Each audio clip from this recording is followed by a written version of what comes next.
Hi, Cinema Recap here. Today I'm going to explain an episode from an American animated anthology Love, Death and Robots called The Drowned Giant. At the beginning of the episode, three scientists drive to a beach while one of them named Steven narrates about a naked dead giant. The day before, a massive storm had hit the sea which washed up a dead body of a giant to the shore. The surprised local fishermen contacted the officials who at first refused to believe such atrocious news, but as people began to visit the beach and return back with crazy stories, the scientists decided to go see for themselves, and so Steven and his colleagues, who thought that everyone was just bluffing about the dead giant, now stand before him. A crowd surrounds the corpse, scared to touch it before being absolutely sure that it's safe. Steven's colleagues guess that the man weighs anywhere around 80 tons. Steven narrates that the vast proportion of his features makes it difficult for them to figure out his age, but looking at the giant's defined nose and mouth, he believes that he had been a young man with a modest temper. The three go around the giant's body inspecting him. Steven sees a pool of water that had been collected in the corpse's palm where tiny fishes swim. Steven says that beyond the size of the giant, the simple fact that he exists surprises him the most.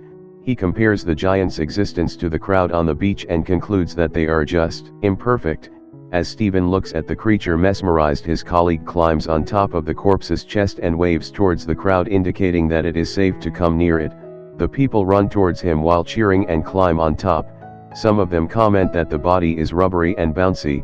Children start playing on his chest, trashing it with their shoes. Steven, however, doesn't touch or climb on it. He and his colleagues stare at the giant from afar while writing on their notes. As time passes by, the people get enough of playing with the dead giants and everyone returns home. After 3 days, Steven visits the beach again. Because of his growing interest in the giant, his facility assigns him the role of keeping tabs on it. Steven claims that he wasn't morbid about keeping an eye on a dead person because for him the giant was more alive than the people around him. He watches as kids play slide on the corpse's chest and some workers plan to butcher his bones. Corpse has become public property. The following day, Steven deliberately postponed his visit to the beach until late afternoon so no one would be around. When he gets there, the corpse looks in bad form and has started to decay.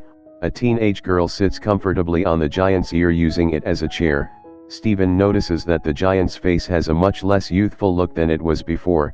He assumes it is because of prolonged immersion in seawater and tumefaction of tissue.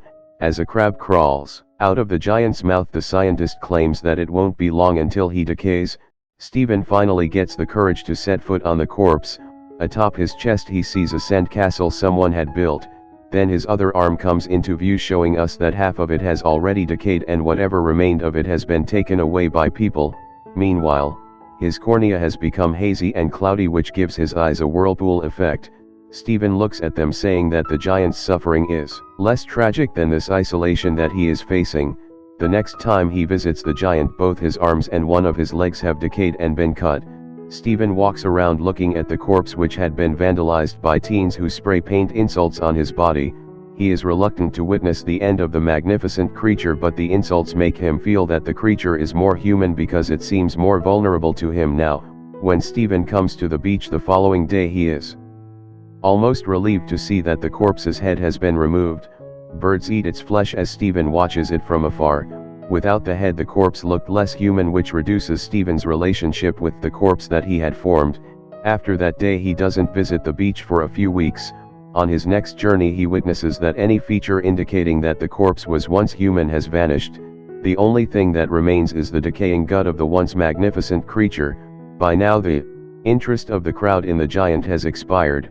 Months later, after the giant's arrival has been forgotten, various pieces of his body can be seen around town, especially his bones, which are used as decorations. While cycling one day, Steven notices the giant's skull lying abandoned. He believes that if he looks around the town's pubs, he will find mummified noses and ears as well. According to Steven, these decorations convey the giant's greatness better than Steven's memory of his bloated and decaying appendages. As for the giant's genitals, it is shown that it had been cut off and placed in the Freak Museum in a circus. Steven narrates that the apparatus occupies a whole tent to itself but is sadly mislabeled as belonging to a whale. At last, the scientist says that the people who saw the giant remember him as only a sea monster. However, for him the giant is still alive and he often dreams of his resurrection. In his dreams the giant strides through the town picking up his fragments on his return journey to the sea. The episode has a deep and metaphorical meaning in every scene. The fans of the episode have interpreted it their own way, but many believe that the narrator Stephen is the giant himself.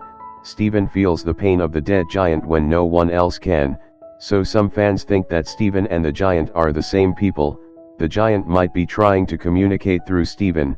Moreover, the way Stephen describes several stages of the decaying of the corpse in such detail makes one wonder if he is the one going through the stages.